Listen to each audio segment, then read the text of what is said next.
cuando Teresa era aquella joven casquivana y frívola, a quien su padre, el recio y serio hidalgo castellano, don Alonso de Cepeda, tuvo que ingresar en un reformatorio por lo fino, que era el monasterio de Agustinas de Santa María de Gracia en Ávila. Y allí aquella Teresa, que había tenido algún escarceo con alguno de sus primos y amistades no del todo recomendables, aunque siempre se guardó del pecado, allí aquella Teresa conoció a una monja de bandera, doña María Briceño, y esta monja le abrió horizontes y sobre todo le señaló una palabra del Evangelio: muchos son los llamados y pocos los escogidos. Y aquella incansable buscadora de la verdad, que era Teresa de Ahumada, empezó a rumiar esa palabra de Jesús y empezó a pensar: si no seré yo de las escogidas. Y entonces, violentando su natural, porque no tenía en ello gusto sensible, entró carmelita en el monasterio de la Encarnación de Ávila con sus solos 20 años. Porque prefiero un purgatorio aquí a otro allí o a un infierno allí. No era demasiado correcta la motivación, pero el Señor se sirvió de ella. Y entró carmelita allí. Y después hubo de todo: caídas, levantadas, salidas, entradas, enfermedades, curaciones, tiempos de oración y de exigencia en la virtud, y otros de un poco más de abandono, y así hasta sus casi 40 años. De manera que el proceso de esta mujer fue lento, como lo es el nuestro, y a sus 39 años cayó rendida, deshecha en un mar de llanto, ante una imagen de Cristo muy llagado, y dijo: hasta aquí, ya no puedo hacerte esperar más, no puedo jugar más contigo, Jesús mío, porque tú no me has amado de broma. Arrojéme cabe él con grandísimo derramamiento de lágrimas, suplicándole me ayudase ya de una vez para no ofenderle más. Y me parece que me escuchó. Narra ella en el capítulo 9 de su vida, y desde entonces fue una eclosión de santidad imparable. Pero tuvieron que pasar todavía 8 años hasta que empezó la Reforma, la obra magna de la descalcez carmelitana, pero la empezó muy pequeña, muy humilde, con medios muy pobres, como son las cosas de Dios, con 4 huérfanas de Ávila que, como 4 aventureras intrépidas, se decidieron a seguir a aquella mujer de la que murmuraban medio Ávila, eclesiásticos incluidos naturalmente, y a la que casi solo apoyaban otros tan locos como ella, locos a lo divino, como aquel conquistador de almas extremeño, San Pedro de Alcántara. Y así empezó, al sonido de una campanita ronca, la andadura del primer palomarcito teresiano, el de San José de Ávila. Una mañana agosteña del año 1562. 47 tenía doña Teresa de Ahumada, que a partir de aquel día sería conocida en la ciudad de los caballeros por Madre Teresa de Jesús. Y en ese portalito de Belén, rinconcito de Dios y paraíso de su deleite, que era San José de Ávila, una estrella que dará de sí gran resplandor, le prometió el Señor, cuando le mandó que una puerta la guardase la Virgen y otra San José. En aquel palomarcito pequeño y humilde transcurrieron otros 5 años. Otro noviciado lento, sereno, reposado para el alma de Teresa, que recibió tantas mercedes místicas en las ermitas de la huerta de San José como las había recibido en su celda de la Encarnación en los 27 años anteriores. Hasta que En el año 1567, cuando ella ya tenía 52, pasó por allí el general de la orden, Juan Bautista Rubeo de Rávena. Era un fraile y al mismo tiempo era un señor. Pero era un hombre recto que sabía descubrir el dedo de Dios allí donde estaba y quedó prendado de aquel lugar que le evocaba el prístino fervor de aquellos ermitaños del Monte Carmelo que buscaban a Dios en soledad y contemplación. Y entonces mandó a Teresa, a quien le llamaba la mía cara filla, que fundase tantos monasterios como cabellos tenía en su cabeza. Y no necesitaba más aquella mujer audaz y emprendedora. Y entonces echó por los caminos de España y escogió como lugar de su segundo Carmelo una de las ciudades entonces más populosas de Castilla, Medina del Campo. La narración de esta fundación es verdaderamente novelesca. Y en el año siguiente vinieron otras dos fundaciones. Ya estamos en 1568. De manera que estamos conmemorando de esas dos fundaciones los 450 años. Y en ambos lugares, además de en Ávila, ha sido año jubilar y se cierra hoy ese año jubilar. Me estoy refiriendo, y aludiré ya brevemente a ellas, extrayendo alguna enseñanza, según nos narra la Santa Madre esas fundaciones en el libro del mismo título. Me estoy refiriendo a Malagón y Valladolid. El primer lugar, muy pequeño, un pueblín perdido de La Mancha, señorío de doña Luisa de la Cerda, de quien Teresa se había hecho amiga en Toledo y que después de quedar viuda quería que aquel lugar que el rey había regalado a su marido tuviese un monasterio de descalzas. Teresa se resistía porque era un sitio muy pobre, de muy pocos vecinos, no quedaban aseguradas sus limosnas. ¿Cómo iban sus monjas tan solas a subsistir allí, sin poder comer carne y sin que allí apenas llegara el pescado, ni siquiera en salazón?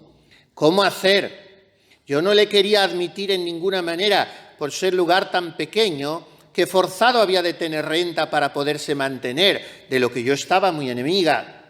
Tratado con letrados y confesor mío, me dijeron que hacía mal, pues el Santo Concilio daba licencia de tenerla, no se había de dejar de hacer un monasterio a donde se podía tanto el Señor servir, por mi opinión. Con esto se juntaron las muchas importunaciones de esta señora, donde no pude hacer menos de admitirle. Vemos aquí, hermanos, la humildad profunda de esta mujer, que siendo tan inteligente, tan capaz para todo, se rendía al parecer de aquellos que tenían cierta autoridad, o según ella, más conocimiento que ella misma, para orientarla y asesorarla. Teresa es grande precisamente porque es tan humilde.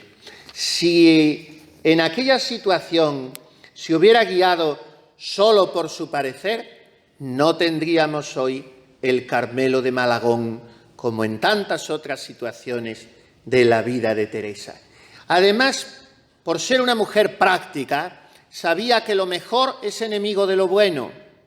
¿Por qué empecinarse tanto en que allí no hubiera renta, si eso iba a ser ocasión de que además tampoco hubiera convento? Pues más valía, pensó ella, asesorada por confesores siempre letrados, que las monjas dispusiesen de la renta que dejase doña Luisa de la Cerda para asegurar su vida pobre, sin grandes exigencias, pero con necesidad de subsistir, con tal de tener allí un monasterio.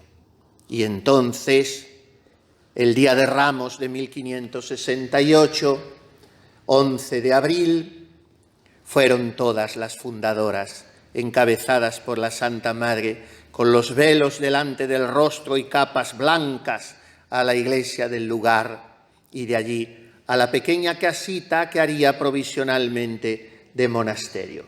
Hizo mucha devoción a todos.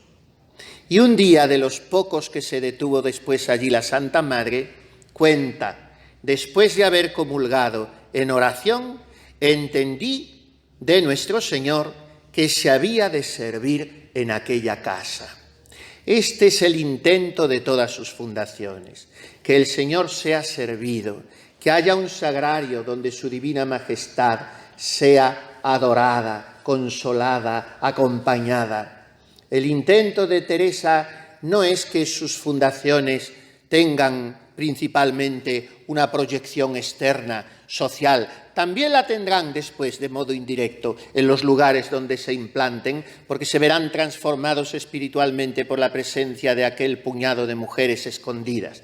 Pero el intento primordial de ella es consolar al corazón de Jesús y acompañarle. ¿Por qué se detuvo tan pocos días Teresa en Malagón? Porque el Señor le daba prisa para que fuese a fundar al segundo lugar donde fundó en aquel año de 1568, Valladolid. ¿Y por qué le metía prisa a nuestro Señor? Es interesante ver los motivos de esta fundación, porque había tratado con ella, dice discretamente, un caballero principal mancebo, o sea, un joven de la alta sociedad, tan alta que era hermano de don Álvaro de Mendoza, el obispo de Ávila, y de doña María de Mendoza, la esposa de don Francisco de los Cobos. Total, que este don Bernardino de Mendoza, que así se llamaba el caballero joven, había dicho a doña Teresa: mire, madre, tengo una finca en un lugar de Valladolid, cerca del río, yo quiero que vaya allí a fundar con sus monjas. Y ella no hizo demasiado caso, porque traía muchas cosas entre manos. Y entonces este señor, en el entretanto, murió. Le dio un mal tan acelerado que le quitó el habla y no se pudo bien confesar, aunque tuvo muchas señales de pedir al Señor perdón, pero murió muy en breve. Díjome el Señor que había estado su salvación en harta aventura y que había habido misericordia de él por aquel servicio que había hecho a su madre en aquella casa que había dado para hacer monasterio de su orden, pero que no saldría del purgatorio hasta la primera misa que allí se dijese, que entonces saldría. Yo traía tan presentes las graves penas de esta alma que, aunque en Toledo deseaba fundar, lo dejé por entonces y me di toda la prisa que pude para fundar como pudiese en Valladolid. ¿Cuántas cosas que considerar en esta fundación cuarta de Santa Teresa, de la que estamos conmemorando el 450 aniversario? Primero, la importancia de vivir siempre en gracia de Dios, porque podemos morir de improviso y no tenemos seguro que contemos con el tiempo para confesarnos.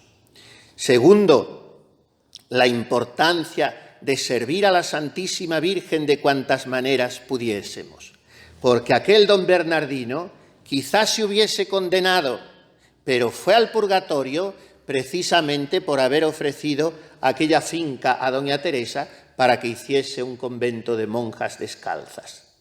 Tercero, la importancia de orar por nuestros difuntos, porque son muy graves las penas del purgatorio, dice Santa Teresa, y Santo Tomás de Aquino enseña que la menor pena del purgatorio es mayor que todas las de esta tierra juntas.